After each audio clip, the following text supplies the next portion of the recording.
let's have a look at simplifying ratios. So just like we can simplify fractions, we can do the same thing with ratios. So for example, if I gave you the fraction 9 over 15, or 9/15, we could simplify that down to 3/5. Well, we can do the same thing with ratios. So let's have a look and see, can we simplify the ratio 9 to 15?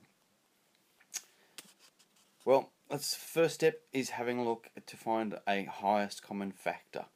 So the factors of 9 are 1, 3, and 9.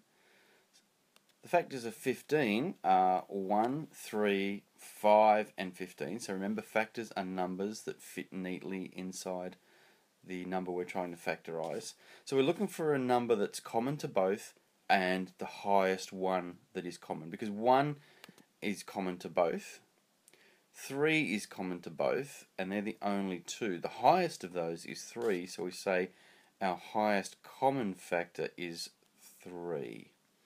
We take that, we divide both sides by that number, in this case 3, we get 9 over 3 as a ratio to 15 over 3, which simplifies to 3 to 5. And if we go back to our fractions, we see that 9/15 could be simplified to 3/5.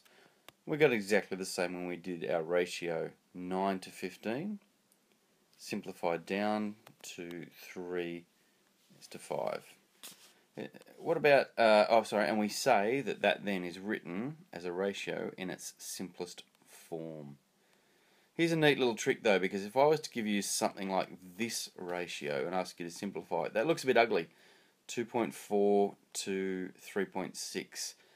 You know, how am I going to find a highest common factor, or what are the factors of 2.4? Really ugly to work with, but here's a neat little trick. You can multiply both sides by 10, kind of like equations. Whatever you do to one side, you do the same to the other.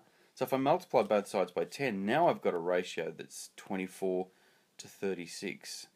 And that's actually the same ratio. 2.4 to 3.6 is the same ratio as 24 to 36. Now I can go through and I can work out a highest common factor, because the highest common factor of 24 and 36 is actually 6. So I divide both sides by 6, and that simplifies down to 4 to 6.